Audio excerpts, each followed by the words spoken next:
I told y'all earlier we was coming back here. Yeah, what's going on? We up now. Yeah, all things. Salute. Icon Canadian. Salute to all my audience all over the world, all the fans of the channel in Canada, UK, the Philippines, Australia, Russia, and even America. Salute to you. Glad to be back here, y'all.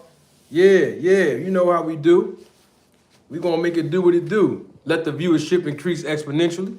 Let the likes go up. Yeah.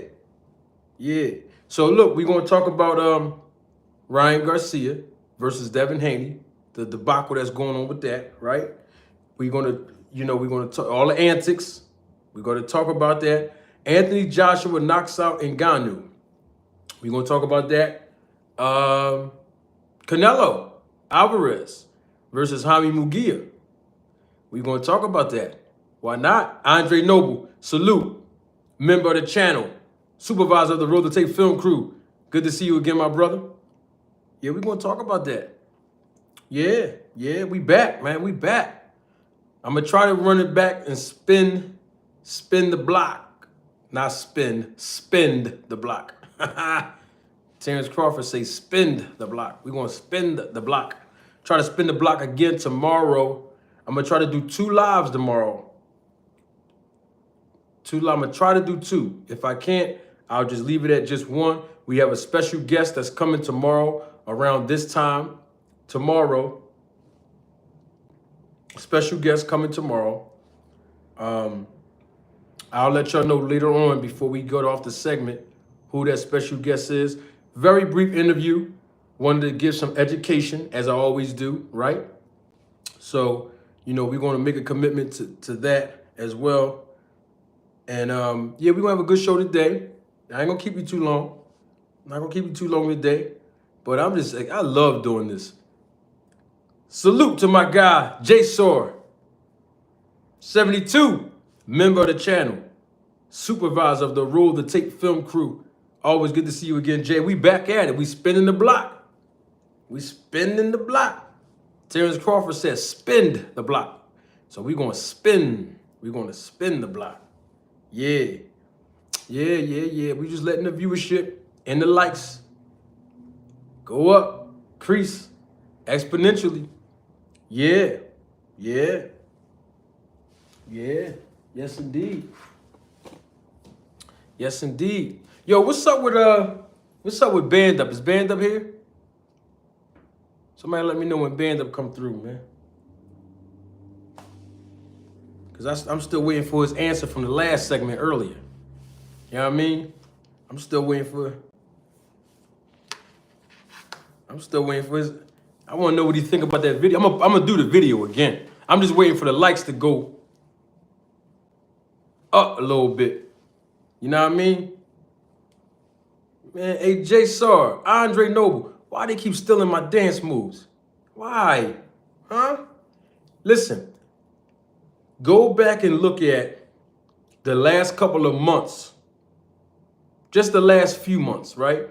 That I've been having the YouTube boxing community in a frenzy, talking about this whole, Terrence Crawford, not just him, but I'm just using him as an example. Him, the other snack fighters, Victor Conti, had Victor Conti here. I closed the show out in dramatic fashion on YouTube 2023 and then entered 2024 with a second interview of Victor Conti. And we've been on a roll ever since. I noticed, Andre and Jay Sor and the rest of you live members, I noticed that a lot of people, the ones that don't like me, and that's who I'm referring to, the guys that's on YouTube, some of them have done diss videos on me, right? The other ones just be subliminal with their disses of me. Those guys, when I say the content creators, I'm referring to them, right? I noticed that ever since I've been having YouTube on fire, right? They had to change their format. You ever notice that? I'm just going by what my people tell me.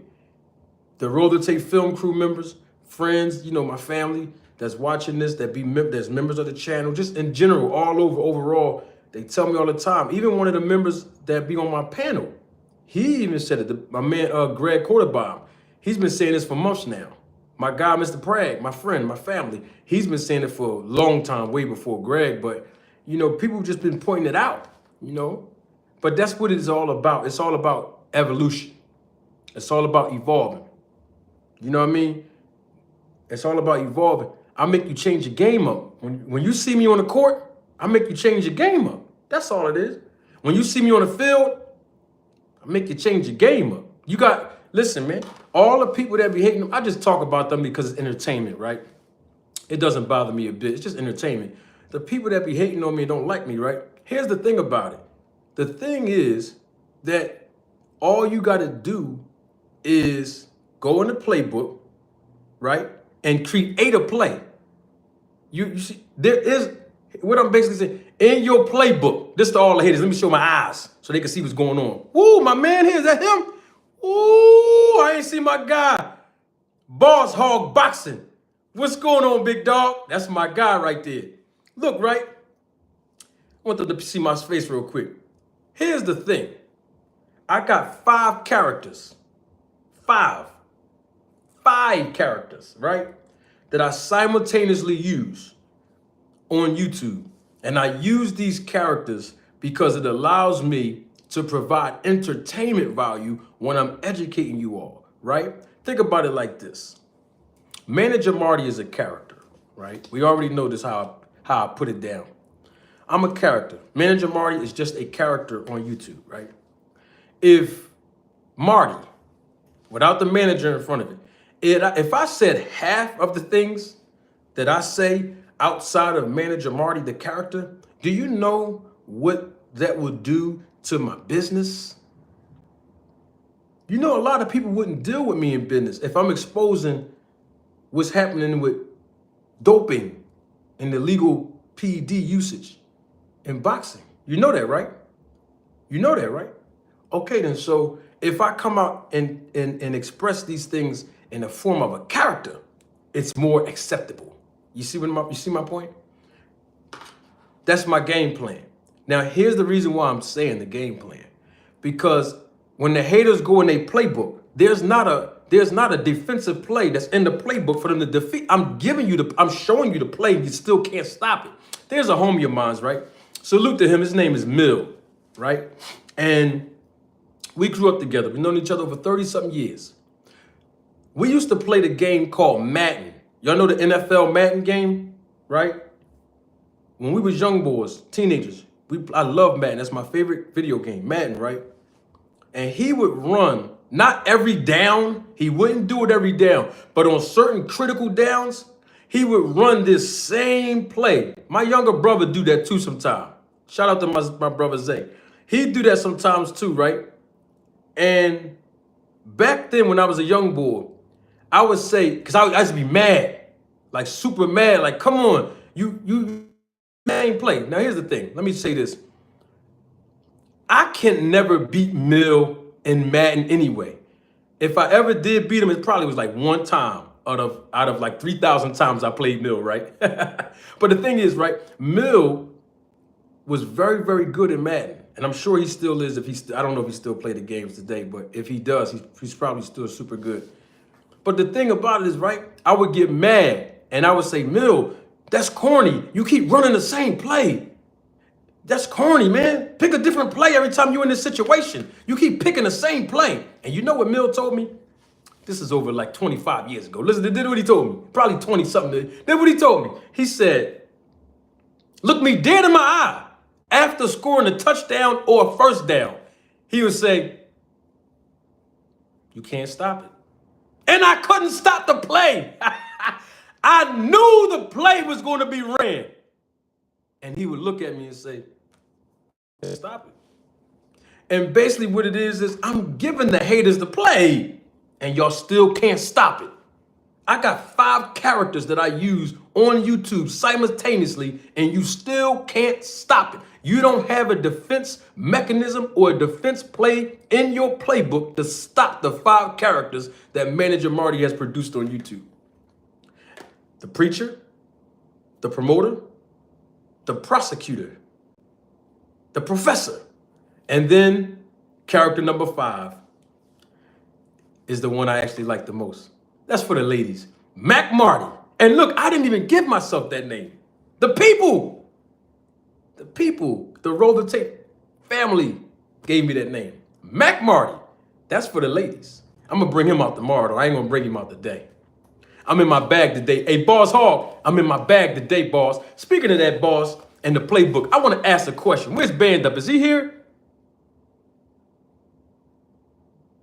Where's Band Up at? Band Up ain't here? Oh, let me see something real quick, man. We got to get Band Up because I know this is man.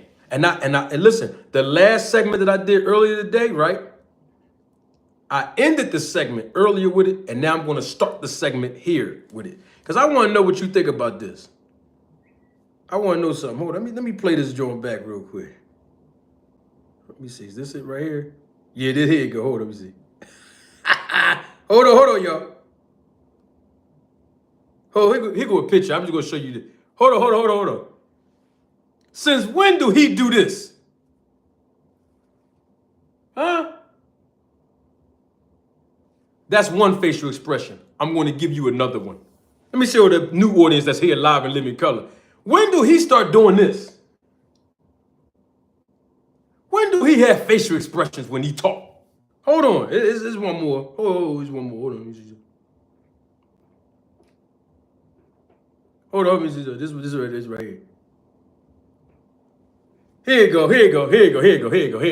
Hey, Dean, salute to my Philly brother, my Philly native, Dean. Hey, Dean. Hold on, Dean. This the second pose. Hold on. Hey, Dean. Hold on, Boss Hog. Hold. Since when do he have all these facial expressions? I'm just asking the question, man. Where Band Up? If you listening, that's your man. I want to ask you, when he start doing that, bruh? Oh, it don't stop there, Dean. Let's hear what he actually said. Oh.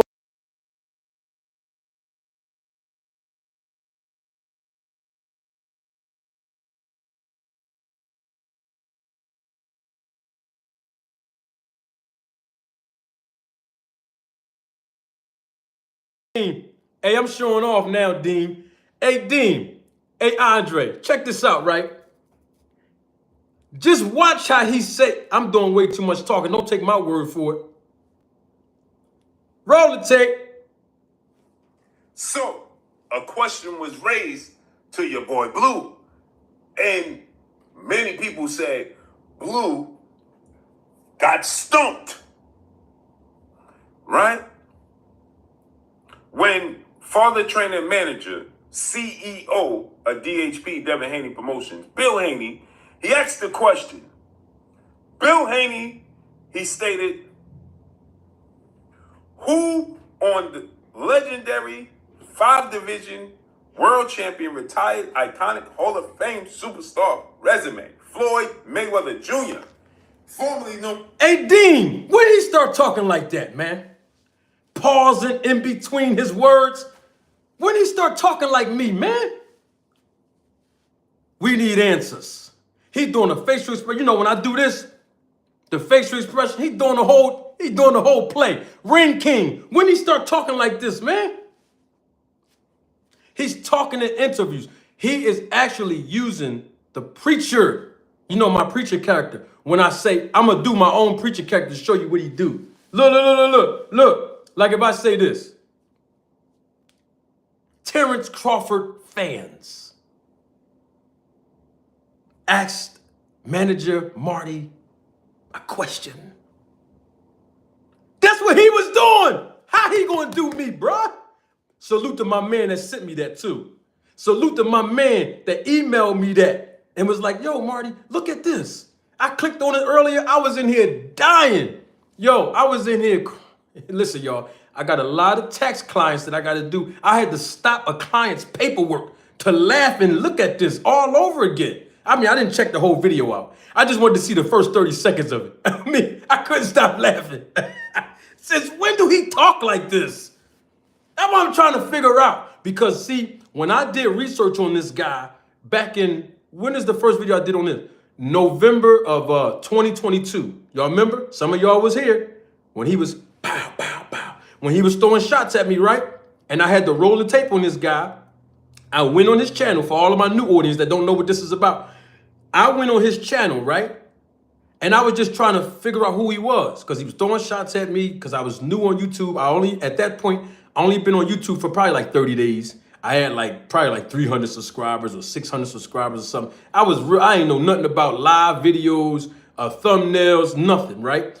And I'm still getting better. But my point is though, I didn't know nothing about the guy, Blue Blood Sports TV. So I went on his channel, just try to get a gauge of why is he throwing these subliminal shots at me, because I'm talking about Terrence Crawford and what Terrence Crawford needed to do from a business perspective to secure the biggest fight of his career with Errol Spence, right? Now, I go on some of his videos to see what he's talking about and who is he. I never seen him act like that. The video I just showed y'all, I didn't see him talk like this. He was talking regular when I seen the guy. But now my man, so double salute to him. He emailed me, was like, Marty, check this out. Man, I was doing a client taxes. Man, I was trying to file and prepare. You know what I do throughout the tax season, right? And I saw this. I could not stop laughing earlier. I said, this is outrageous. You know when somebody, when you buy a car on the block, and then the guy that, he won't tell you that it's a nice car, but you see him always staring, right?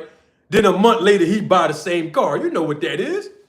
Come on, men. You know what it is. A guy hating on you because you got a nice looking, lady next to you, when you're walking down the street or you're walking in the movies or, you introduce it to certain coworkers, there's always somebody that be looking, they hating. He know you got a nice looking woman, but his pride won't let him say, man, you have a nice, I like your swag, brother. You know how to be a gentleman, and you know what I mean? He won't acknowledge and congratulate you.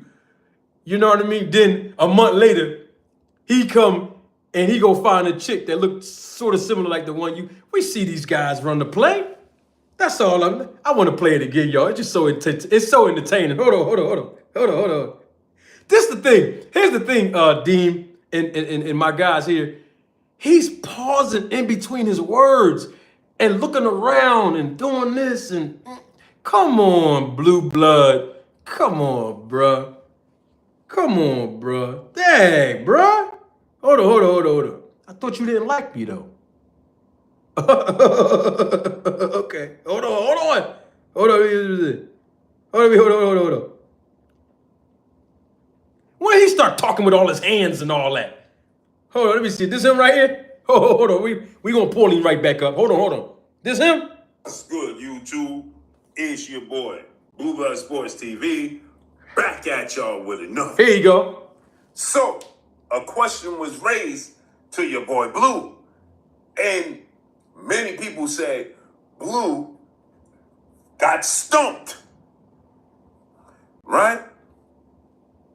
When father trainer manager, CEO of DHP, Devin Haney Promotions, Bill Haney, he asked the question. Bill Haney, he stated, who on the legendary 5-division world champion, retired, iconic, Hall of Fame superstar resume, Floyd Mayweather? I can't no more. This guy. Why he keep pausing in between his words?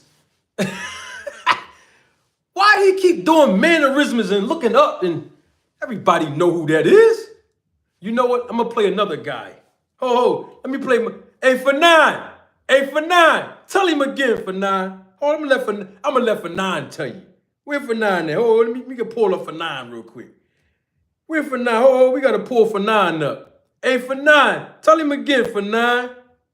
Yeah, I ain't even got to tell you no more. I'm gonna let for nine tell y'all from now on. Where you at? Let me go in my history here.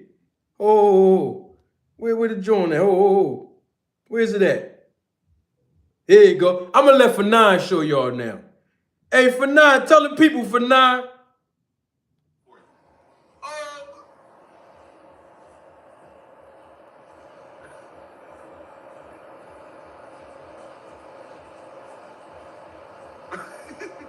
I'm gonna make the faces and everything.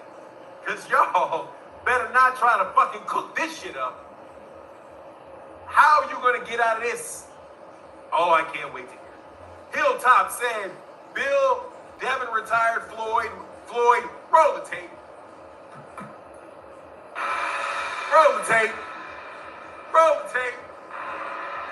Roll the tape. Roll the tape. Hold on, man. What you do? What you say? He didn't what to who? He didn't what to... Then let Fanon tell you. Fanon said, I'm going to do the facial expressions. Go ahead, Fanon. You tell him, Fanon. Roll the tape. Hey, Fanon, tell him again, brother. Roll the tape. Oh, I'm having a good day. Yeah. Kamal Eyes, salute to my brother Kamal. Haven't seen you in a while, brother. Just all entertainment. Listen, man. All I'm going to say is, if you don't listen to me tell you to roll the tape, listen to Fanon. Let Fanon tell you. Hey, Fanon, do it again, Fanon. Oh, we're going to let Fanon do it. Do it again, Fanon. Tell the people what you want him to do, Fanon. Oh. Let Fanon tell you again. You ain't got to take my word for it. Let's take Fanon's word. Tell him again, Fanon. A live one for you.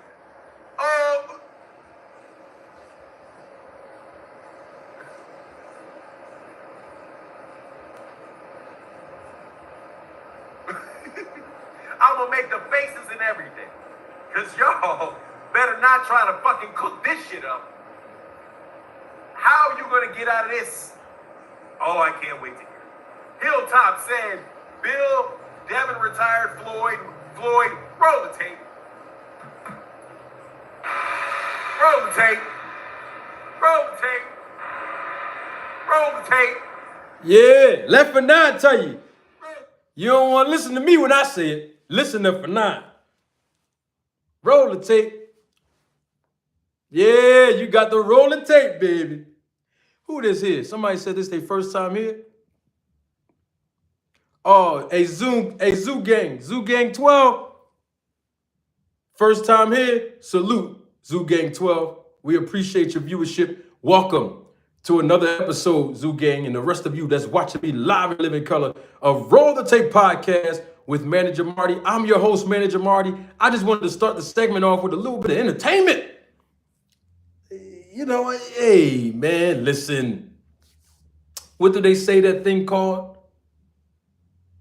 What's the name of that saying, y'all? Help me out. I'm drawing a blank. Is the closest thing to flattery? What's that?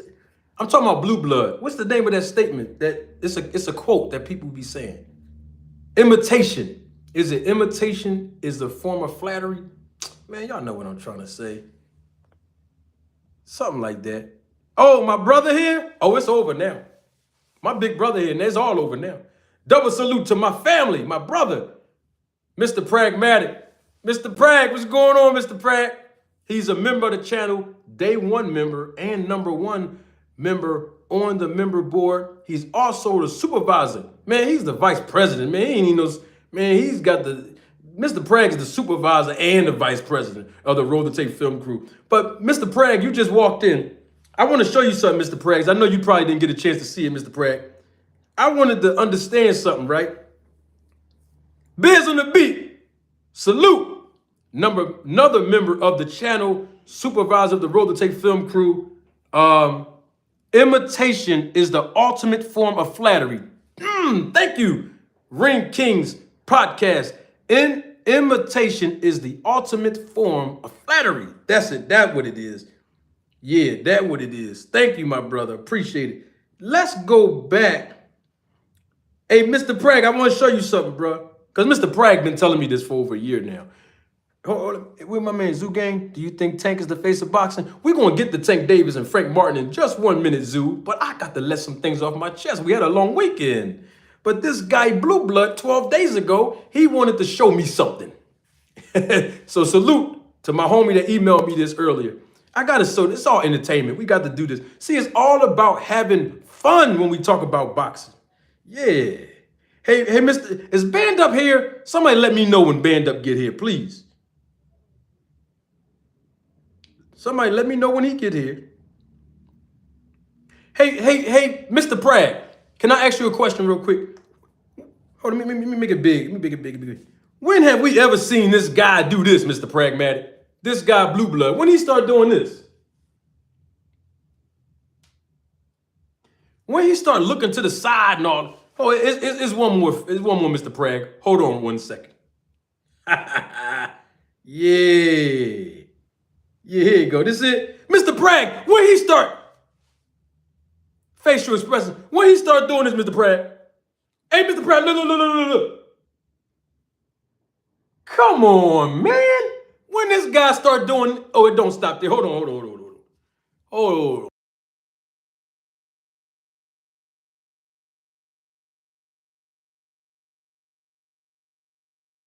Mr. Prag, when he start talking like this, he looking around, facial expressions. When he start talking like this, Mr. Prag. So, a question was raised to your boy Blue, and many people say Blue got stumped, right? When father trainer manager, CEO of DHP, Devin Haney Promotions, Bill Haney, he asked the question. Bill Haney, he stated, who on the legendary 5-division world champion, retired, iconic, Hall of Fame superstar resume, Floyd Mayweather Jr. When he start talking like this, man, Mr. Prag, he's pausing in between his words. Everybody know that's the preacher that be doing that here. I'm going to show you what I do, saying the same words he just said. Bill Haney asked a question. That's what he just did. When did this guy start doing this? Where's Band Up at? Because that's his man. That's Band Up guy. Somebody let me know in the chat when Band Up. Matter of fact, I'm going to call Band Up on the Instagram, man. We need him here, man. We need answers. We call Band Up, man. We got to call his brother. I just want to know when he started. I don't look at the guy's content. I just figured out, when. Somebody just tell me when he start talking like me all of a sudden. P-Flame. Salute. Hey, Shaheed. When does this brother start talking like this, Shaheed? That's all I'm saying. Let me see. Let me call Ben. Let me call it, because that's Band Up, homie. That's his man. You know what I mean? Let's call him up on the phone. He might have the answers. Hold on. Let me see if I can call this guy up on the Instagram. Let me see if I can call Band Up. Let me see if I can call him. Let's see if we can get him on the phone.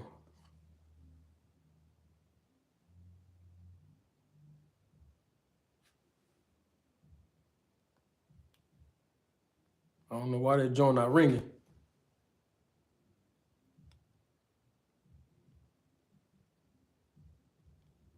Let me see. I don't even hear the joint ringing. The phone. That's a Philly term called John. If you hear me say that, that's just a Philly term. To all my new audience, it's a noun. It describes a people, it describes a person, a place, or a thing. And I'll tell you how to use that in a sentence next time. Band Up not answering. This is Band Up. We trying to get this guy on the line here. You know what? Is Blue Blood on Instagram? Let's see if we can call him up. I'll ask him myself why he doing that. Oh, they ain't gonna let me call him because I'm not his what's name. They don't have a phone icon. I wish I can call the guy. We need answers. I just want some answers. Oh well, we gotta move on. Yes. Woo-wee. Lord have mercy. We got, hey, Mr. Bragg, I got to let Fanon tell us what to do. Let Fanon, they don't want to listen to me when I say roll the tape. We're going to let Fanon tell the people. Yeah, we're going to let Fanon do it. Come on, Fanon, tell the people what to do, brother.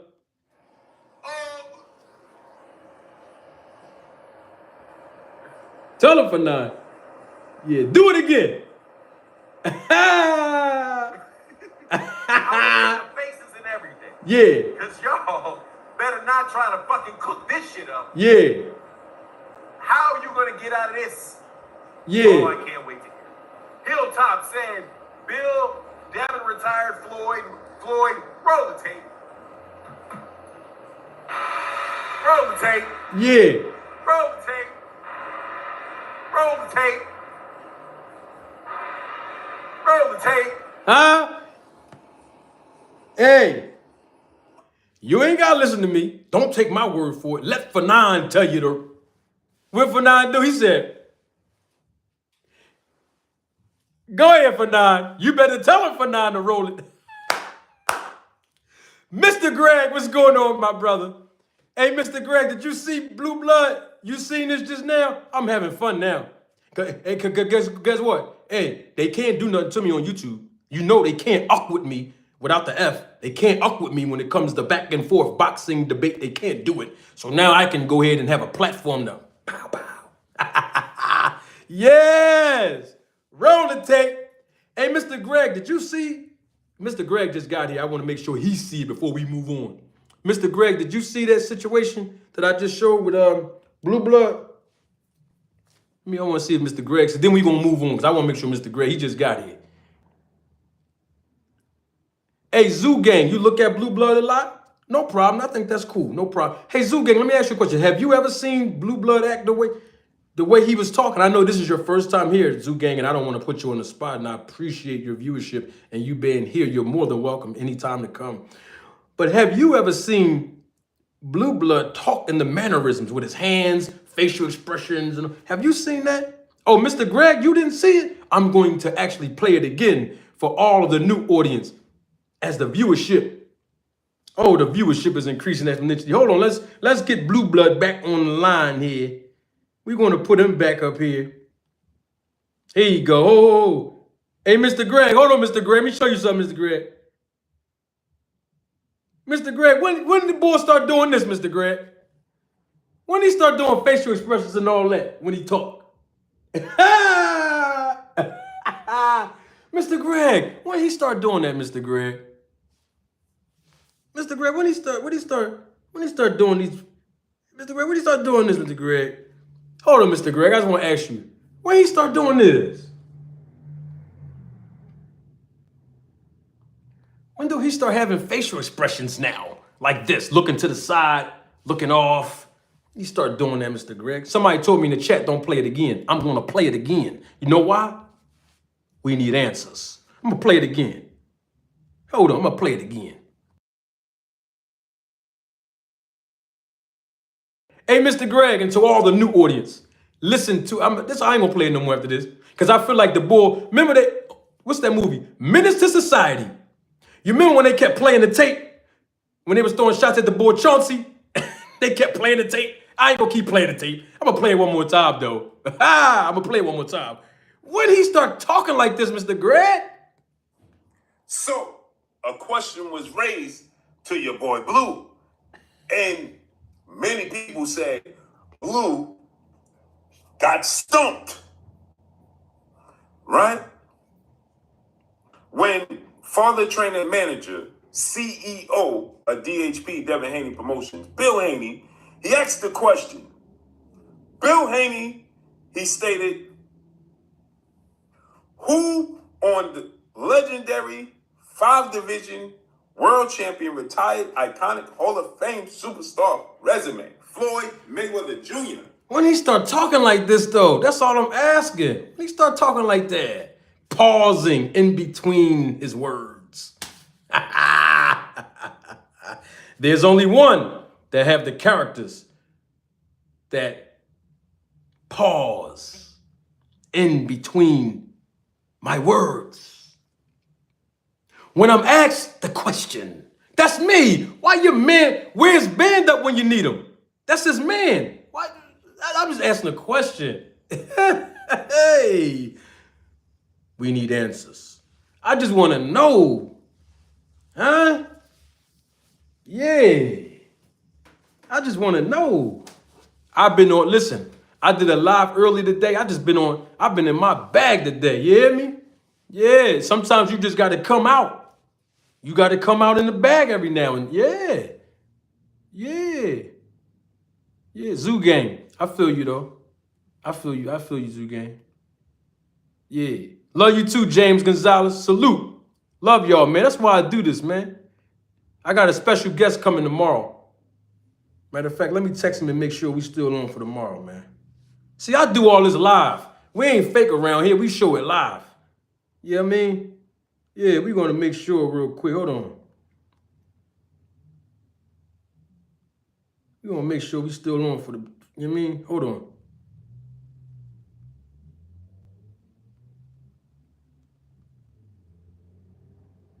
Make sure we still on for that interview. A little brief interview tomorrow. You know what I mean? Hold on.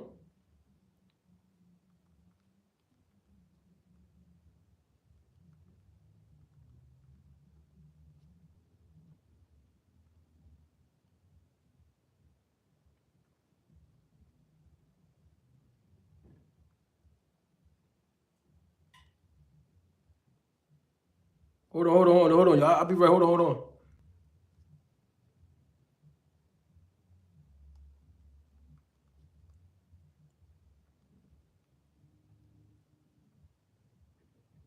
Yeah, all right. He gonna hit me back. Yeah, he gonna be here tomorrow. Listen, where was we at? Hold up, I'm trying to salute everybody in the. Hey, Farid, salute Farid, my man. Oh, even listen, look, even Greg just said it. Imitation is the sincerest form of flattery. I know. Yes, indeed. Who else we got in here?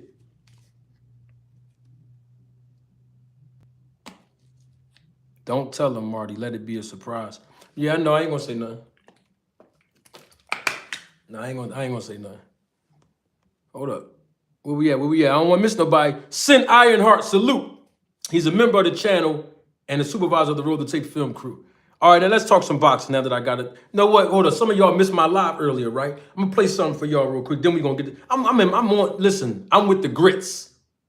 Remember I told you that, Mr. Prag? I'm with the grits. You know, people use the S word. Y'all know I don't use profanity in my daily vocabulary. So instead of me saying the S word, I say grits. I'm with the grits today. I'm stirring the grits today. Yeah. It be like that sometimes, y'all. It's nothing personal. Let me play this for y'all because a guy, I want to make sure I get his name up here. You see, here's the thing. You see, some of these guys, they want to do subliminals. I'm the type of guy like this. You don't got to subliminal me. If you want to say my name or you saying something to me, you can talk to me directly. You can say my name to the people. It's all good. You know what I mean? It's all right. But I did this little earlier. I'm going to spin the block just for a few seconds. I'm with the grits today. I'm with all that today. I'm talking about on YouTube.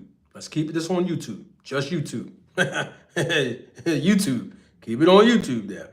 It's just fun in boxing, okay? All right. Now, we got to get to this guy here because, and the thing is, here's the thing. The guy called me up because BVO Boxing, okay, let me tell you how this happened. BVO Boxing, this is back in, I want to say August or September. BVO asked me for a favor. The favor was, can you allow my homie to interview you on his Instagram? I said, for you, BVO, no problem. I'll let the guy interview me on his Instagram. No problem. The guy's name is CDK Boxing. I don't have an issue with the guy at all. Everything is cool. But the thing is, he commented on a video yesterday. I think it was the video I did of Victor Conte. Yeah, Victor Conte and Terrence Crawford, right? I commented back on the video, on his comment. I replied to his comment, thought everything was cool. But y'all know I was doing some tax work today. And in the midst of me watching this, with my man sent me a blue blood on the mannerisms and that, right? That I just showed y'all. I saw on Instagram that this guy, CDK Boxing, he did a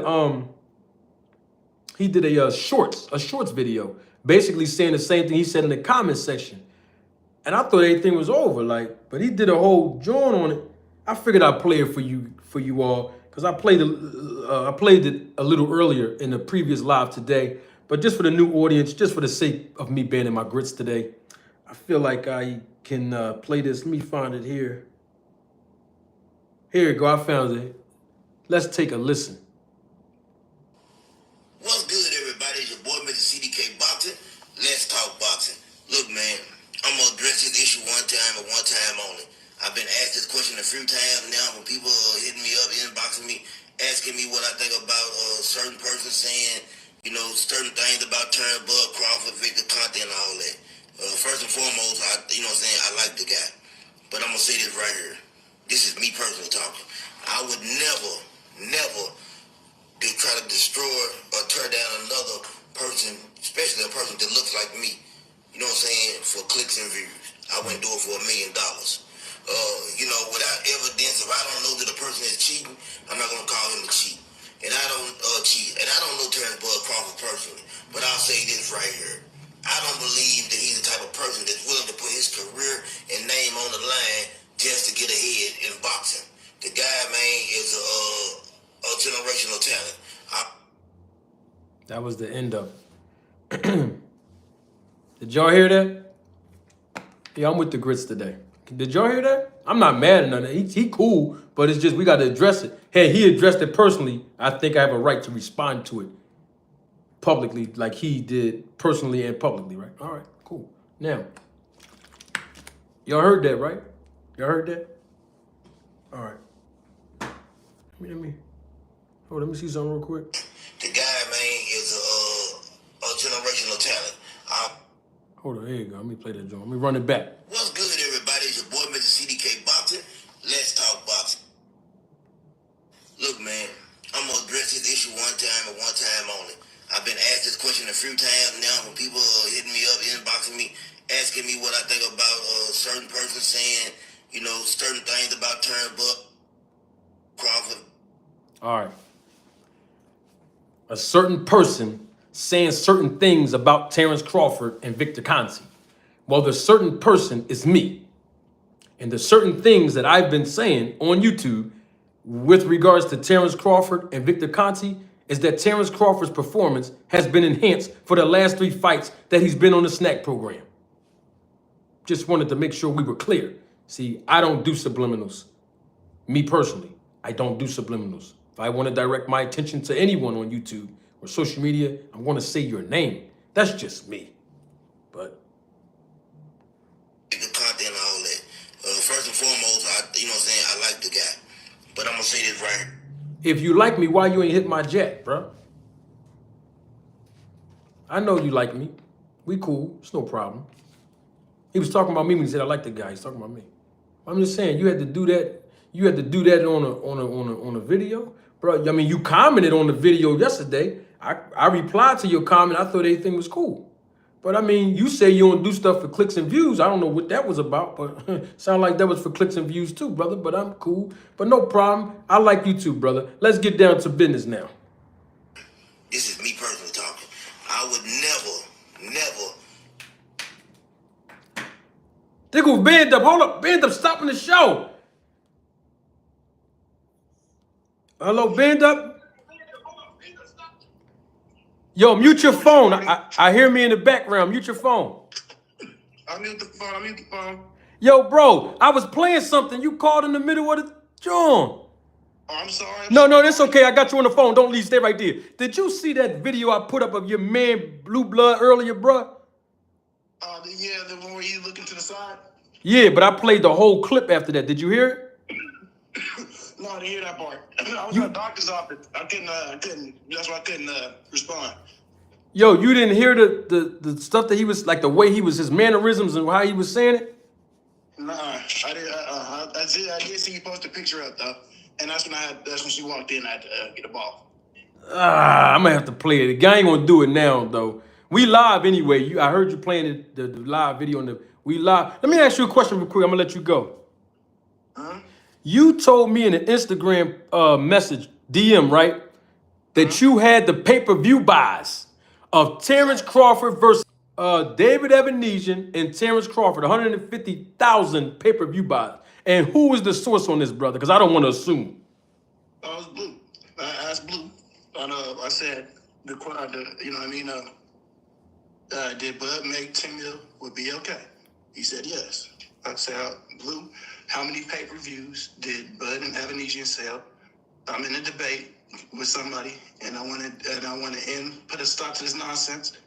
They act like Bud didn't say he wanted to fight before the end of the year was up. I'm just fact-checking with you. He said 150K. Salute, nephew. Said, thank you, brother. Wow. Wow. Let me ask you a question on that. So did you ever hear him personally report on that on his channel publicly? I wasn't for sure if I had or not, so that's why I went directly and asked him after we had got off off your platform the day before. Right, so Blue Blood has never publicly said, hey, I got the pay-per-view buys with Terrence Crawford and David Evanesian on BLK Prime. Here they are. He never presented that. I'm not 100% for sure if he did. I could go back and do some research and see if he did around that time. It's not hard to fact check. Yeah, I feel you. I just wanted to ask you that because you did DM me the 150K, but I never asked you where the source came from. You know what I mean? I said it. I said it. Yeah, so I just wanted. My man get a bad rep so bad, you know what I mean? And I don't really see nobody going over there and putting it where their mouth is. I watch his channel just as much as I watch anybody else's channel, just as much as I watch yours, just as much as I watch AM Podcast. Those are the 3 channels I really go to. And I don't see nobody, all this hate for you, or not hate or slander, or criticism for the guy. So I'm gonna just ask him straight up. You know what I mean? We're gonna get the facts out there. Just like you wanted me to message Bud Crawford and ask him specifically why he did that. I asked Bud too. Now I don't know how many Instagram people be messaging him, but he ain't seen my message yet. Yeah, I asked him myself as well. But the thing is, Band Up, I don't have a problem going over the Blue Blood channel. I don't have a problem with none of them. I'll ask them straight up. But the thing is, though, they won't come over here to see me. They're the ones that throwing shots at me, brother. I'm just returning the, entertainment value. But I just wanted to know if the pay-per-view buys, you said 150. I got my man, Salute, Lucky McKinnels. What's up? We saying 150,000 pay-per-view buys, but I haven't heard nobody report on that yet with Terrence Crawford and David Evanesian. I figured, I asked you since you cool with the guy, Blue Blood. He worked for the people, BLK Prime, so I figured he would know the numbers by now. That was over. Because I thought the same thought process. If anybody should know, it should be him, right? Yeah, because that was in December of 2022. We right now in March of 2024, and we haven't heard any information on them numbers yet. I thought that was interesting. Because Blue Blood probably reported on everybody else's numbers. When Tank Davis supposed to have fought Hector Garcia, I think he was one of the ones that said Rick Glacier said 60,000 and stuff like that. He's pointing out other people's pay-per-view buys and numbers, but I haven't heard him or nobody else speak on the pay-per-view buys of Terrence Crawford versus David Evanesian. We need answers. Yeah, because, and I also remember around that time that Monty Brown was saying that doesn't move, whatever numbers he get from the BLK doesn't move the needle in negotiations with Errol Spence. To rebuttal to pretty much what he was saying. Don't matter if he was over there or not. Well, even if he did do 150, we're used to seeing Terrence Crawford do similar numbers on a global platform such as ESPN. So, no disrespect to Blue Blood, but he's going to have to provide us with some truth and evidence. If he's DMing you about 150K, shouldn't be that hard to produce the evidence so we can fact check that. Yeah, and like I said, I'll go back and I'll look. You said when was that fight again? December 22. I'll go back and see if he made a video coming out with the evidence or not. Well, I was on his channel then because remember, that's when him and I were still going back and forth and I was rolling the tape on him. I haven't found it since then. Me personally, I haven't seen anything about the numbers. Oh yeah, I remember when I met Manager Marty. Salute to my guy Band Up. I ain't gonna hold you long. We got the people here. Hey, listen, I'm gonna look at that video you sent me earlier too, yesterday. Yeah, because I really want your feedback. All right, I got you. And the mannerism and how he answered that question. Say no more. I'm gonna get that, and then later tonight, I'm gonna definitely hit you up on the DM and tell you my thoughts on that video. Yes, sir. My man, salute. Salute. Yeah, that's my man. That's Band Up, man. That's my young boy, man. Like, we just got, that's all I'm saying. Like, if you got the numbers, the pay-per-view numbers, tell the people. You see what I'm saying? Tell the people, Blue Blood Sports TV, if you have the actual numbers of the pay-per-view buys of Terrence Crawford versus David Ebenezer, come on out and tell the people. It don't matter if it's 30,000. It don't matter if it's 300,000. It don't matter if it's 1 million buys. Just come out with the numbers. And the reason why I'm pressing that is because we hear so many people talking about pay-per-view buys this, pay-per-view buys that, and we hear Blue Blood speaking on it too. But when it's time to get the other numbers, since he's an insider, I don't see what the stalling is about. So that's all. It's all about credibility. I guess that's where I'm getting at with that. We deal with truth and evidence over here. That's all I'm saying. But Band Up, he just called me, and so what happened was it kind of.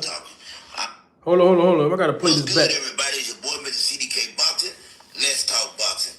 Look, man, I'm gonna address this issue one time and one time only.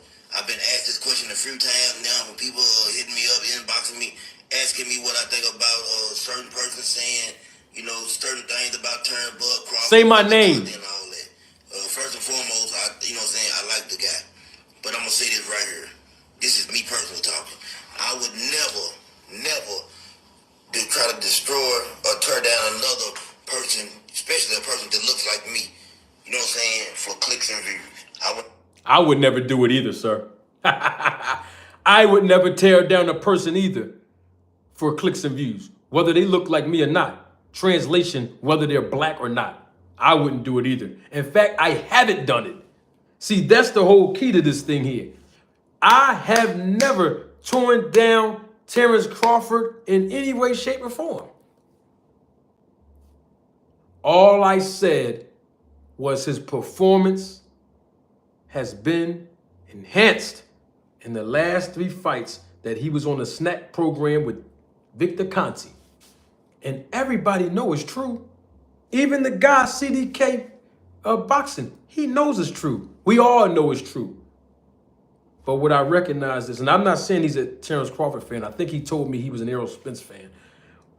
But majority of Terrence Crawford fans, not all of them, but majority of them, with my experience with them being on this channel, this panel, in the chat and in the comments section, they refuse to use the 2 words performance and enhancement in the same sentence. I recognize that when they're referring to Terrence Crawford.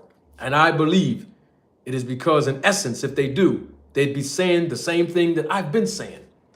And is that is the main determining factor of how he was able to run through Errol Spence Jr. That was the main determining factor. How he was able to run through and knock out David Ebenezer out cold with 1 punch, something he's never done in the entire welterweight division. That was the main contributing factor that allowed him to run through and knock down Sean Porter. Not once, but twice. Something that's never happened before in Sean Porter's professional career, where he was knocked down twice and he obviously was almost about to get stopped. And then Kenny Porter allegedly felt that already and he threw in the towel. Now, my point is, though, when I evaluated Terrence Crawford's last 3 performances inside the ring, I get criticized. But here it is, a guy in Victor Conti. He can use Manny Pacquiao as an example, accuse Manny Pacquiao of using performance enhancement substances illegally for an entire career. And no one said anything to Victor Conti. Y'all remember that? When he was on the Boxing Voice? Y'all remember that, right? Right? Them same Terrence Crawford fans was not criticizing him then. And he accused the man of juicing. I never accused Terrence Crawford of juicing publicly. None of you can say, you can roll the tape back on me and say that you heard me say that, right? Oh, where my man at? Yeah, Aaron Muhammad. I saw your super chat on the last segment, and I actually did shout you out, bro. It was a $10 super chat. Yeah, yes, I did. I read the whole super chat. Yes, I did see it again. And good to see you again. Double salute. I got to do double. Two hands. Double salute to my guy, Aaron Muhammad, member of the channel, supervisor of the Roll to Tape film crew. Let's go back and play this real quick. I'm stirring my grits up now. I'm on my grits today. Yeah, I'm on my grits today. Hold on for a minute. We gonna play that one time. Where you at? Oh, where's it at? We gonna find it. Hold on. Yeah, we gonna find that video. Yeah, we gonna find it. Here it come right here. Here you go. I found it. Out on steroids, I'll show you the loser. I mean, this is how prevalent in Olympic sport and specifically in track and field that the use of PEDs is. Was Alex Ariza, is he on Victor Conte Memo Heredia level? Would he be capable of all the accusations that were thrown around about him and Pacquiao? I'm not going to accuse him of anything, but I have strong suspicion that his entire career involved using PEDs. No evidence. A lot of people talk. When you say his entire career, do you mean Ariza's or you mean Pacquiao's? I'm talking about both. Oh. Okay. You want my opinion? Yeah. My opinion is that Manny Pacquiao was on performance-enhancing substances his entire career. Even before he was with Ariza. That's just my opinion. And that's based on, I know a lot of people that know a lot of people that were around him as well, from the Philippines. But I just think that, because of the lack of testing, and I can also tell you something else that was very highly suspicious about him, and that is that his last 3 fights all took place in Nevada, and they didn't do full VADA testing because he wouldn't do it. You heard Victor Conte? That was on a boxing voice. So he can do an interview and say that Manny Pacquiao's last 3 fights didn't have any VADA testing, which enhanced his suspicion, which aroused his suspicion that Manny Pacquiao was using illegal substances his entire career. But when I show y'all and tell y'all and prove to you all that there is no public record that Terrence Crawford was tested through VADA in 2 out of his last 3 fights on the snack program, 3 fights he was performing at a very high level that we've never seen happen before, I used Victor Conte's formula with the 3-fight method. And no testing since 2020. I'm the bad guy?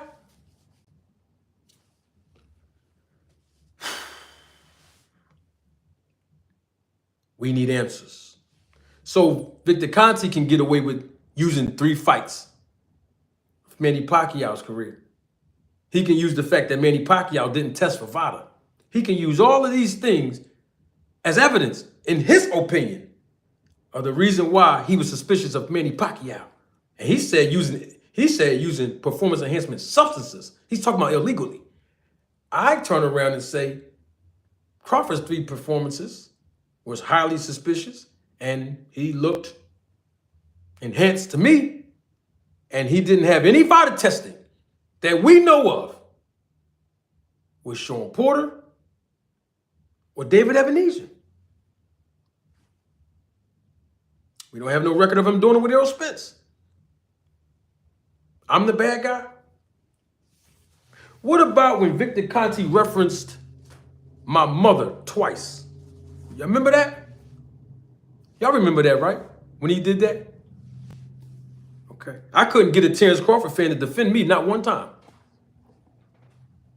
Why am I bringing up a Terrence Crawford fan? I'm so glad you asked. Because let's take a listen to when somebody referenced Terrence Crawford's mother right here on this channel 9 or 10 months ago. I'm doing way too much talking. Don't take my word for it. Roll the tape. So I'm asking any moderator, that's listening to my voice to delete that comment that Boxing True made about Crawford's mother. We don't do that here. And not only delete that, y'all might as well ban him off the channel. I'm up here talking to Ricky, and I had to look and see that. Ban him off the channel. I don't care who got attitude about it. Ban him off the channel right now. To say that Terrence Bud Crawford's mother looked like a German shepherd or a dog, we don't do that on here, man. We grown men. We don't do that here. We don't disrespect the ladies on this podcast, and we not going to disrespect nobody's mother. That's right. It don't matter if it was Crawford or not. That's right. Anybody's mother. That's right. I want him out of here. If a moderator can't do it, I don't need no moderators. I'll moderate it myself. But I know I have good moderators on here. You heard that, right? What happened when I stood up for Terrence Crawford's mother? I didn't get no good, healthy feedback from Terrence Crawford fans. But here it is. Victor Conte can reference my mother twice. And I'm supposed to be quiet. But what about when I stood up for Terrence Crawford's mother? Or anybody else's mother that would have been disrespected on this platform? See, I come with honor and integrity. Why can't I get that? You see what I'm saying? I'm not asking for adulation. People that know me personally know I don't need validation. What I'm saying is you got to do things with honor. Let me stop talking like that before Blue Blood, he still hijacked that too. Let me talk regular, because if I'm in character, you got to do things with honor and integrity. Ladies and gentlemen, members of the jury, members of the Roll to Take film crew. That's all I'm saying. So this man, CDK Boxing, he said he wouldn't down a fighter or disrespect or demean a fighter or accuse a fighter of cheating, even if they look like him. I don't care if a person's black or not, bro. I'm not one of them. Yeah, I don't care if you, hey, listen, check this out. I don't care if you black, white, purple, pink, or red. If you do things that lack integrity in this sport and business, I'm going to speak out on it. That's just this, hey, it don't matter if you're the same color as me or not. Truth don't have no color. Isn't that, what's that statue called? The scales of justice is blind, right? The scales of justice is blind, but the scales of justice is not deaf. I heard a judge say that one day in court. Scales of justice is blind, but not deaf. Don't matter what you look like. It don't matter what you look like. The court of public opinion want justice. We don't go by what we hear. We need truth and evidence. That separates this channel from the rest. That's all it is. Let's talk some boxing now. I had to, listen, I'm with the grits, so I had to get all of that out. Now that we're here, let's talk a little bit about Ryan Garcia. I ain't gonna hold y'all too long. Ryan Garcia, Devin Haney, here's my thing. I believe half of this that Ryan Garcia is going through is real. The other half, it's antics. Oh, I believe it. Oh, half of it? It's my observation opinion. Half of it, yes. There is some truth to it. Whatever it is. I don't listen to all of the gossip and the mind games and what's going on. Half of it, what he's talking about, because he seems very genuine as a sincere person when I hear him talk. So yes, half of it is real, is true. What he's going through in his life is what I'm talking about. The other half, there is some form of, how can I say this? Art of war involved in it, in my opinion. Because if it wasn't any part of an art of war to make Devin Haney and whoever else, the fans of Devin Haney or whoever else, believe that he won't be prepared for this fight, oh, that can be an advantage. Fighters do this all the time. Make you think that they're one way, but they're really not. Make you think that they are going through so many things mentally, but they're really sane. They're really healthy. They're really preparing righteously for a fight. Some fighters do the opposite. Make you feel like they're not intimidated by a person's size, skill set, and strength. But they talk the loudest in the room. This happens. This is all natural. So half of what Ryan Garcia is going through, yes, I believe there is something going on there, right? But everybody's talking about it, but they're not talking about the fight itself. People are investing time reporting and publishing mental health. Ryan Garcia, mental health. Let me explain something to you. That's not the right strategy, because if Ryan Garcia's mental health is not all the way there, then what's the point of buying a ticket? Then what is the purpose of purchasing the pay-per-view? When we know that 85% of competing in boxing is psychological. 85% is psychological. The other 15% is physical. So if Ryan Garcia has already exceeded the 85% of going through psychological issues in preparation of this fight, then what is the purpose of galvanizing fans to buy it?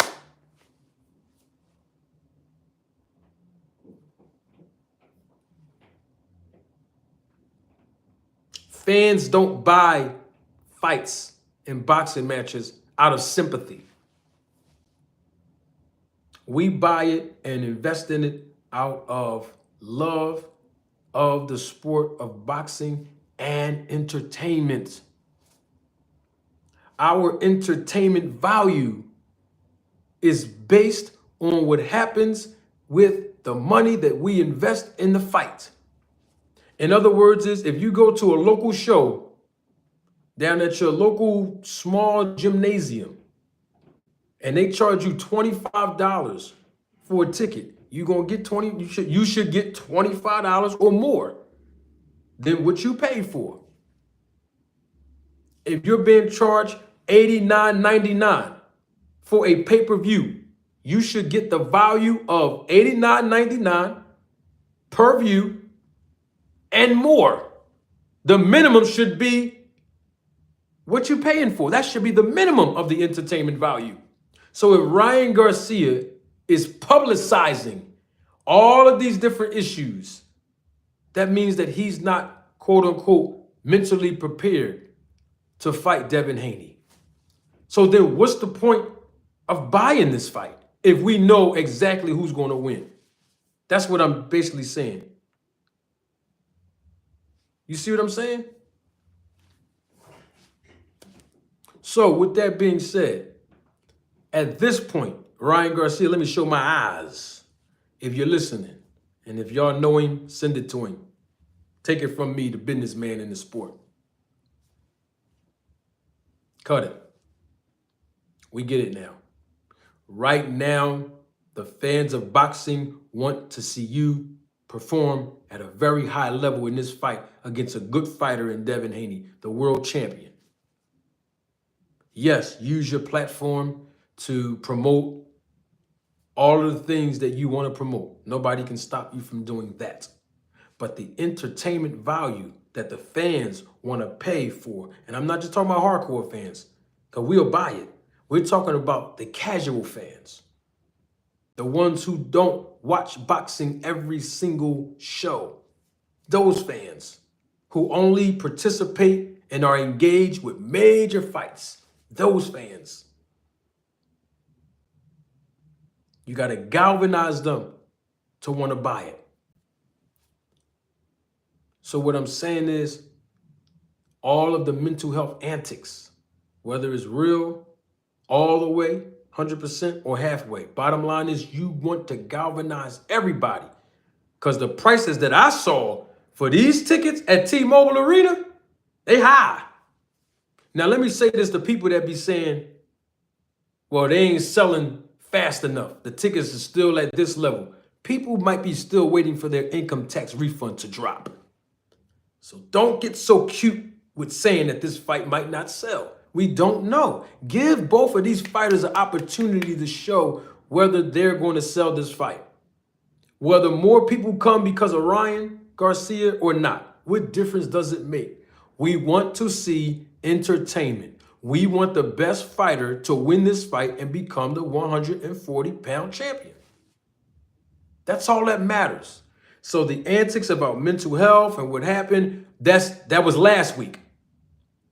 Half this week about to be over in 2 days, right? So now let's move forward, Ryan Garcia. We're promoting the fight now. And also, send this to Ryan Garcia. Somebody send this to Devin Haney, please. When did y'all start the VADA testing? I want to know that personally. Because according to VADA, at least 8 weeks before a fight, according to their website, fighters are to be fighters, and I mean MMA combatants and boxers professionally, start their training, right? And they also start their what? Testing. Even if they train 10 to 12 weeks for the fight, within 8 weeks prior to the bout, according to VADA's website, testing. So at this point, we at what, week 5 or 6? Something like that? Did y'all start the VADA testing yet? That's my question to both of the fighters.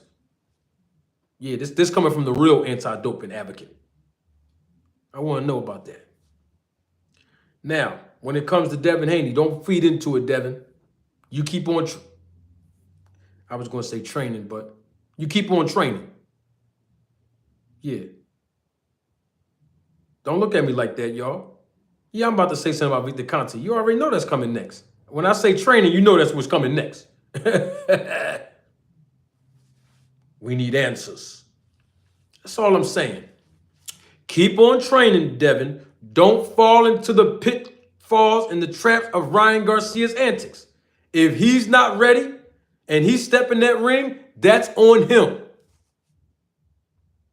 If he's only 75% mentally there and he stepped inside of that ring, that is on him. It's no different than Errol Spence. If Errol Spence was not 100%, he stepped in that ring with Terrence Crawford, hey, that's on him. That's not an indictment on Terrence Crawford. That's what that is. It's boxing, no excuses. So that's all I'm saying. Now that we offer that, let's get down to the Anthony Joshua and Ngannou. Let's stop cheerleading now. I've heard a lot of cheerleading over the weekend. The man Ngannou had one professional boxing match. Joshua was supposed to do that. I told Joshua what to do to end this fight early.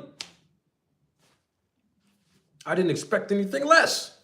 Unless he would have came in there and not followed the game plan, and then Ngannou would have just won, which he did have the capacity to do, but the man had one professional boxing match. I told y'all that Anthony Joshua's experience should always outwork this guy. Man had one professional fight. No disrespect, but he was supposed to get what he got, and he got it. But the great thing about it is the man was okay, and Ngannou was fine. Okay? He's not going to be able to compete for at least 3 to 6 months in the ring, because I know, according to, the rules, hey, he's going to be suspended. It's just proper protocol, safety measures, safety precautions. But the thing is, the man's 37 or 38. How many more professional fights you think he was going to have? I think if he would have beat Joshua, that would have propelled his career to go on to fight another heavyweight. But the thing about it is, hey, he good now. Ngannou do not need to fight another boxer. He's good now. He made enough money in the last, 4 or 5 months? He good now. He had 2 paydays, one against Fury and one against Joshua. 2 paydays. 2 nice paydays. He good. You don't need to fight no more. That's it. We don't want to see him get seriously injured. He don't want nothing with Wilder. Somebody in the chat said Wilder next. No. He ain't going to get up if Wilder hit him with that. Let Wilder hit him with that same right hand. That's it. So, it's no point. He lost. He got 2 professional boxing matches under his belt, 2 big paydays. He's older. He's almost 40 years old. That's it. We don't want this man to get hurt. He took a devastating punch. Relax. Now, Joshua. What's next for Joshua? He can't beat Usyk. We already know that. He lost to him twice. There's only one more person for him to fight where it's going to generate a lot of interest, and that's Tyson Fury. And he got to fight him either over there in Saudi Arabia or in the UK. The fight will do much better over there in the UK. My personal assessment. But him fighting Wilder, they're not going to put Wilder in there with Joshua because he lost to Parker. Now, Parker won, but Parker lost to Joshua before. They can run it back for a rematch. You know, I mean, maybe they'll set it up like that. Maybe Parker, because he won on the undercard, he can fight Joshua next. He fight Joshua next. You know what I mean? He can fight Joshua next. They can run it back. I don't know how much that's going to sell, but hey, they run it back. But Joshua is running out of opponents. He's got to fight Fury, and that's it. He can't beat Usyk. Not now. He just can't beat him. He might be able to beat him, you know, if Usyk wins against Fury and he's still rusty, because this will be his first fight in a while. But the bottom line is, people might not want to pay to see that because he lost to him twice already. But the bottom line is this. Joshua, you fight somebody, it's got to be Fury for the belt. And that's only if Fury wins. Now, it's still going to be a big fight, win, lose, or draw. You want to know why? Because over there in the UK, they support boxing. In America, the culture here in America don't support boxing like other countries do. Your favorite fighter lose one fight, most Americans say, he's corny, he's done. Dang, the person lost only one fight. They was undefeated, but they lost to a good fighter. That's nothing to put your head down about as a fighter, but it's nothing to stop supporting that fighter because he or she lost one fight. But that's American culture. So all I'm saying is, look, Ngannou, this ain't it. He got 2 big paydays, close to 40 years old, in a matter of 4 or 5 months. Hey, he accomplished a lot. If you ask me, he accomplished a lot. I recommend that he don't even go back to MMA. He's close to 40. He's good now. He's straight. He got paid. His family can be set up nicely if you make the right investments. He's okay now, man. Go ahead and do some commercials and all this great stuff. Ngannou, hats off to you. Double salute to Ngannou. He had enough courage to get in that ring. And so we got to respect Ngannou. You know what I mean? But he went in there with a guy who got a lot of experience. That's what's supposed to happen. It wasn't supposed to go 10 rounds. It's Joshua against Ngannou. But what it was that secured him that second payday, which is the fight with Joshua, is how he performed with Fury. Now, what I always tell y'all about the sport of boxing, you ain't going to hear this nowhere else. That's why I'm glad you're here, Zoo Gang. You can lose a fight, but win a fan. And when you win fans, they pay and you win money. See my point? So just because Ngannou lost on the paper, on the cards against Fury, he won some fans and they paid to see him fight again, even after a loss against a number 2, 3 ranked contender in the heavyweight division, former world champion, Anthony Joshua. It don't get no better than that. Hats got to be tipped off to this man, Ngannou. But keep the hat off. If you tip it and you take it off to him, leave it off. Don't put the hat back on and jump in that ring, Ngannou. You good now. Now, let's get on to what's his name? Canelo Alvarez and Jaime Munguia. Now, I done told y'all in a video yesterday, and I'm going to say it again. Or was that Saturday? Yeah, whatever. I'm going to say it again. Canelo Alvarez, in my opinion, you ain't never hear this nowhere else, but I'm giving you my opinion. He don't want to fight David Benavidez, especially for no money less than 30 million. We know that to be the truth because that's his number. 25 to 35 million, that's Canelo's number. We know that. But he don't want to fight him, in my opinion, because Memo Heredia, a fellow Mexican, has already proven to us in a documentary years ago. You can go walk into any Mexican pharmacy and purchase performance enhancement drugs over the counter. Now, of course, when you bring them into America, it becomes illegal.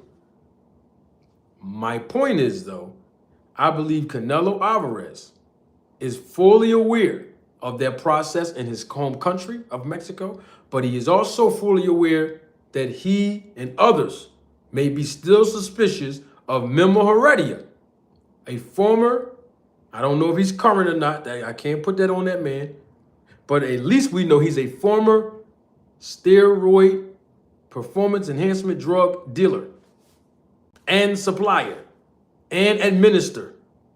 We know this to be true in his past history. So that's why the fighters that work with him are suspicious, including David Benavidez. And yes, David Benavidez' performance has been enhanced. So don't say I'm just picking on snack fighters. Any fighter that looks enhanced, I'm going to say it. Like I've been doing. And I believe that's why Canelo Alvarez, who's from Mexico, Memo Heredia, who's in the camp of David Benavidez, is from Mexico. That's right. That's just my personal opinion, and I could be wrong. And bottom line is, he's still ducking Benavidez. According to some fans, it don't matter. That's my opinion. That's what people are going to say. He's still ducking him. So it don't matter what the reason is. Fans are going to say he's still ducking him.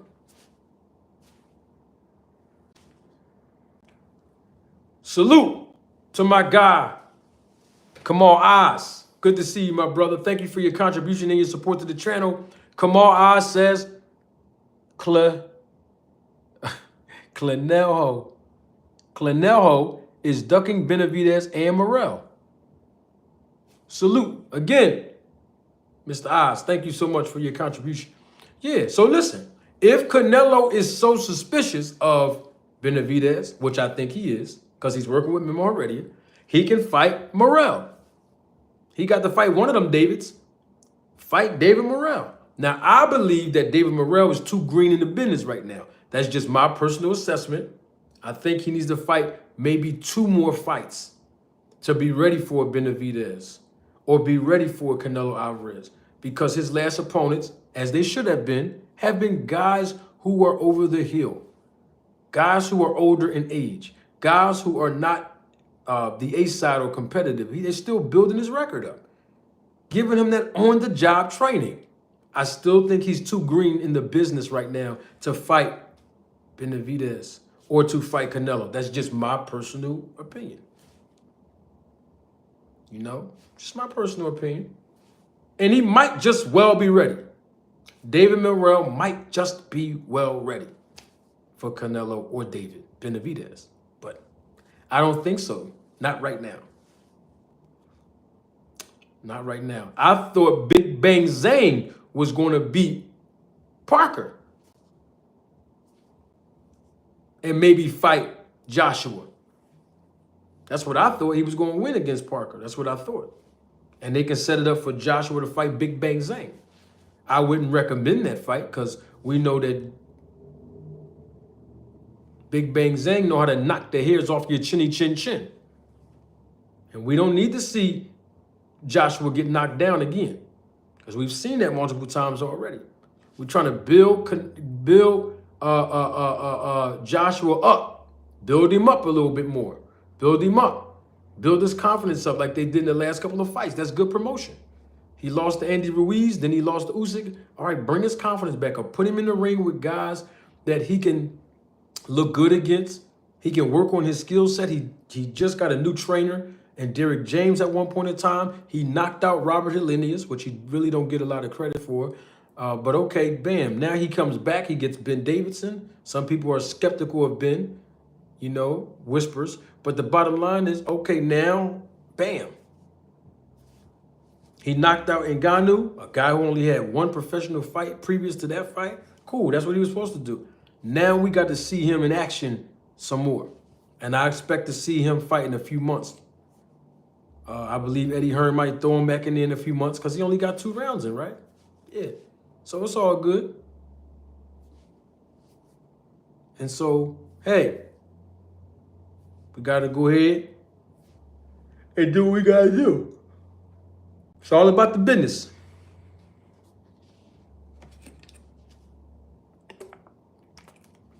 Speaking of that, and I'm going to leave y'all with this.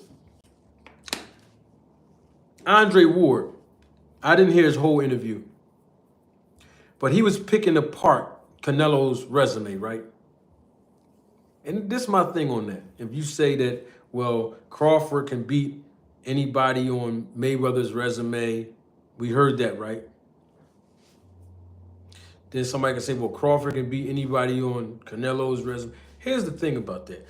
The resumes in boxing don't apply to the fans.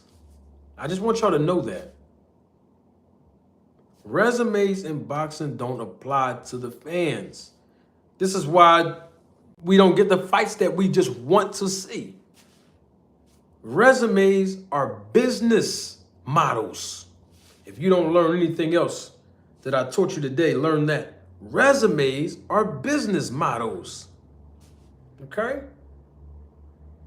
Keep this feather under your cap. Resumes are a form of a business model of a promoter. Just remember that. Or a manager. So you might say, well, why did this guy, Canelo, fight all of these different opponents? Business. Why did Floyd Mayweather fight all of these different type of proponents? Business. Why did Terence Crawford fight these type of opponents? Business. Resumes are a form, business model of managers and promoters to maximize the professional boxer's earning potential. That's what it's about. This is a business. And so sometimes our love for the sport as boxing fans don't give us what we're craving. We want competitive fights, right? Okay. But remember, resumes are a form, business model of a promoter and or manager. That's what that is. Why? Because the promoter and manager is investing money to build up these fighters to a certain level. The certain level is world championship contention. And it costs money. It's not free. Before a sanctioning body can impose the percentages of a purse, before a fight can even be sanctioned, the promoters, the managers, have to make an investment to them. I'm teaching you something now. Stay with me. This is how the business go. So resumes might not be as electrifying or competitive to you, the fan, but for the career purpose of that fighter, and of course, the promoter, it be like that sometimes. Most of the times. That's just how the business is structured. And also, to put this in perspective, we don't have a lot of top-level competition in our sport today like we did in the 60s, 70s, and 80s, and 90s. Those were some golden eras. Each generation, each decade that went by, they all had their own top fighters in the top 10. All of the fighters in the top 10 were good. You knew all of their names in the heavyweight division in the top 10. And Don King promoted most of them. So my point is, nowadays, if I ask you to name all the fighters in the WBC's top 10, you might not know anybody past the third or fourth fighter. But back then, it wasn't like that. Everybody was good and competitive. And that's the difference of the eras. But the promoter does it for longevity purposes. Think about that. The manager, we do it for longevity purposes. We don't just say, oh, well, the fan think that my fighter should fight this fighter.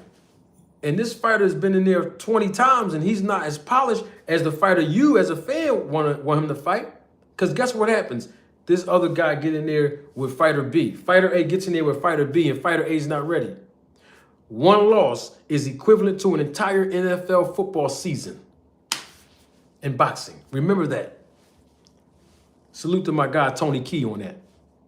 You see what I'm saying? Man, that fighter has to get in the back of the line and regroup. That manager has to regroup, not recoup. I said regroup. That promoter has to regroup, not recoup, regroup. You see my point? So it's all about longevity. It's a business. And that's why I'm on YouTube to teach you. Double salute to my guy, Toon. Thank you for your contribution and your support to the channel. Toon says, Ward talk a lot for a guy who got a gift against Kovalev in the first fight. He got dropped and he clearly lost. Can't sit here and act like Bud ain't get buzzed by Gamboa. Moving up in weight. Now, if that was Mosley. Good point, Toon. Thank you again, Toon. See, it's okay. We can't keep on trying to compare Terrence Crawford resume and this and that. Let's keep it all the way 100. If we're going to do that, this is my thing with Andre Ward. I appreciate Andre Ward. Let's keep it real, though. If we're going to scrutinize Canelo's resume, everybody's resume can be scrutinized. Everybody's. But this is a business. It's not just about having a competitive nature to see who's going to win every single fight. Because if it was all like that, you wouldn't see mismatches in boxing. Unfortunately, this is a way where records are padded. It's just the nature of the business. You ain't going to find not even the greats that had fights where every single fight on their resume was competitive. No, you got some cherry picks on the resume of Ali, Frazier, Holmes, Norton, Spinks, both Spinks. You name them. Mike Tyson, who had more mismatches than those other guys I named. But I'm just saying, look at the greats and the Hall of Famers. Look at their resumes. They ain't get in there and bang it out every fight now. Somebody has to be in the rankings to get a shot at the title. It ain't just the number 1 and 2 all the time. Or else nobody will be complaining about the fights that we don't get. It's a business. And that's what this sport is about. It's not just a sport. It's a business. And I'm not saying Andre Ward ducked anybody. What I'm basically saying is Ward. Everybody's resume in boxing can be scrutinized. Because if that's the case, Ward and nobody else will have their first 10 wins.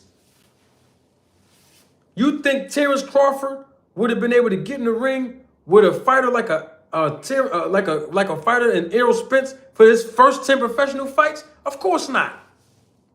You think Errol Spence would have been able to get in the ring with a fighter of Terrence Crawford's skill set and magnitude for the first 10 fights of his career? Of course not. Andre Ward too. Mike Tyson as well. Holyfield as well. Let's keep the names running. Throw a name out there and I'll tell you, go watch their first 10. Throw a name out there. And any name you throw out there, go watch the first 10 of their fights if it's on YouTube. And if it's not, go on BoxRec and find out if you know every single name in the first 10 fights of any professional boxer, past or present, where they were all hard competition for that fighter. No, it's about longevity. Money Mayweather too. It's the nature of the business I'm trying to teach you about here. So we can't act like we can scrutinize one fighter resume and nobody else's. Everybody had people on their resume that the promoter knew they can beat. Of course. That the fans even knew. Oh, that's a mismatch. That the boxer themselves knew. Oh yeah, I know that I can beat them. Come on. It's all a part of building up this fighter to be in world championship contention. The promoter and manager has to recoup before they can do what? Profit. It's just like any other business when it comes down to that. Recouping and profiting is what I'm talking about. You see what I'm saying? So Look at the first 10 fights of all of the fighters. Everybody got people on their resume. Look at Devin Haney. He fought a lot of Mexicans. And let Eddie Hearn tell it like he did 2 weeks ago. He said, his dad, Bill Haney, he paid for those fights. He paid for those wins. Why would you even say anything about that, Eddie? But no problem, he said it. Everybody's got them fights where it's like, oh man, that was a mismatch. You know he was gonna beat him. It's business, it's not personal. Can you sell tickets? Can you put butts in seats? Can you help make an impact in the psyche of a fan to make them buy another fight and come and travel all across the world to follow you as a professional fighter and watch you fight and perform? Can you do that? That's awesome. You don't get that in your first 10. It's all about building you up. You're building a business from the ground up. You're building a brand. I tell boxers that I used to represent, you are a business.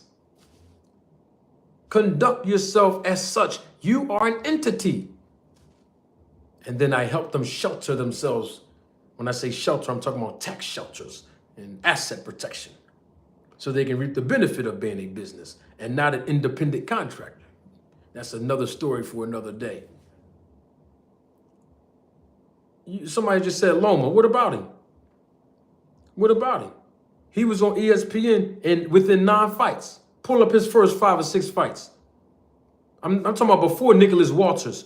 Pull up before Nicholas Walters. His first fight wasn't against no big time contender. His first fight, a former world champion. Come on, that's not good business. So everybody's resume could be scrutinized. I mean, I understood Andre Ward's point, but if you're going to do that, everybody's resume got to come up to the front and get evaluated. It's a business. And guess what? Even if Canelo fought Ryder and the rest of them that wasn't on his level, guess what? He still made the big bag, and he's still the #1 pay-per-view star in the whole entire sport. So now he's fighting Munguia. What, Munguia promoted by, isn't he promoted by De La Hoya and Golden Boy Promotions? To my understanding. I wonder why all of Golden Boy Promotions fights that are really huge are co-promotions. You ever notice that? Ryan Garcia, this is his second pay-per-view under Golden Boy Promotions banner, and it's with a co-promotion. Like he's in the co-promotion with Eddie Hearn, Matchroom, right? He was in the co-promotion with Al Heyman and PBC when Ryan Garcia fought Tank, right? And now he's in the co-promotion again with PBC on Amazon Prime with Canelo and Munguia. Wonder why they hate on Al Heyman. Wonder why. You know why? Because they don't have no pay-per-view superstars. That's facts. And I told y'all this before, and I'll say it again. All the pay-per-view superstars they had, or stars, went over to who? Al Heyman and PBC, including Terrence Crawford leaving Top Rank, PBC, multi-fight deal. Canelo Alvarez he left Golden Boy Promotions, went over, got that big bag. He did business with Eddie, but I'm saying he did that big bag over there from the zone. But eventually he left them and PBC. Do Eddie Hearn and them got a #1 pay-per-view superstar right now? No. What about Bob Arum, Top Rank? No. What about Golden Boy Promotions? No. But all 3 of them is on camera talking bad about the one who has all the product, the one who has multiple world champions and multiple pay-per-view superstars and stars, PBC and Al Heyman. Think about that. Let that soak in for a second.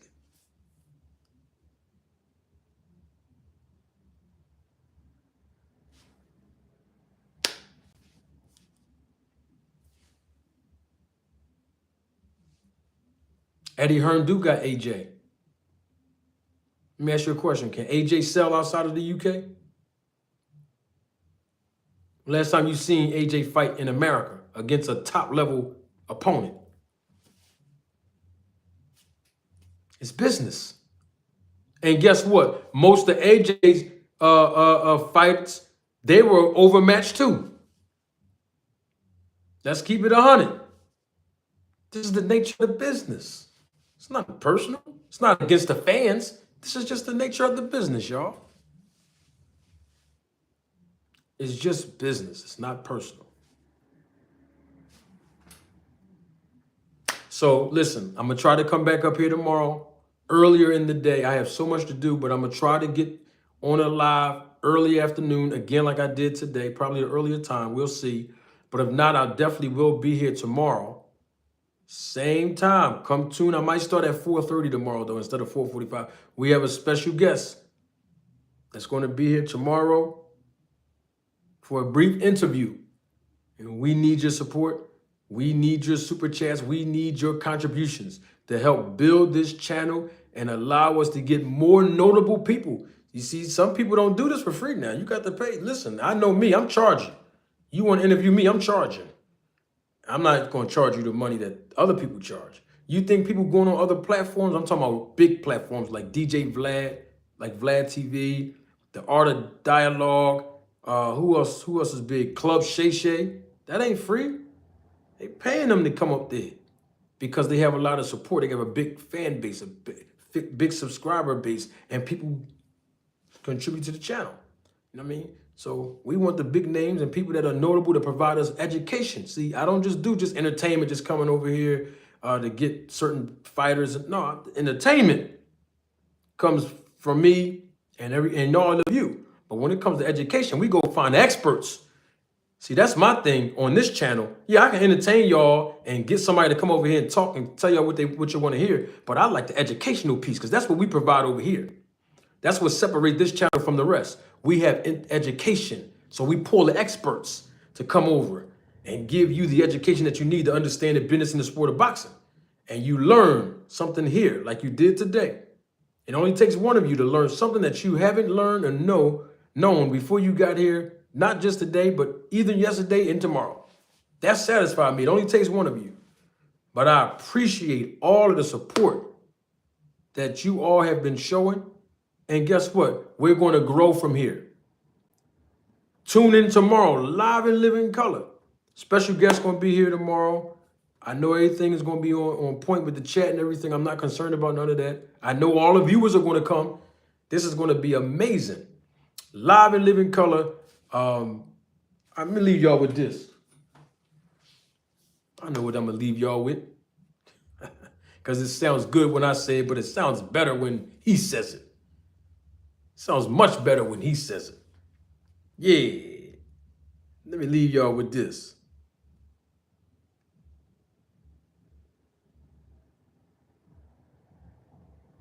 Here you go. Hey, I'm going to see y'all tomorrow. Salute to everybody. I'm going to check y'all out. We're going to let Fanon close us out today. Fanon, close us out, homie. Close us out, Fanon.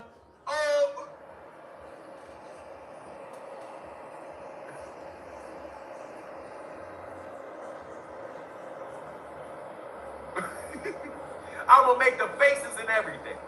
Cause y'all better not try to fucking cook this shit up. How are you gonna get out of this? Oh, I can't wait to hear it. Hilltop said, Bill, Devin retired Floyd, roll the tape. Roll the tape. Roll the tape. Roll the tape. Roll the tape. You heard him. Hold on, man. What you... Don't take my word for it. I'm going to check y'all out tomorrow. Gotta roll it. Gotta roll it. Gotta roll the tape. Gotta roll it.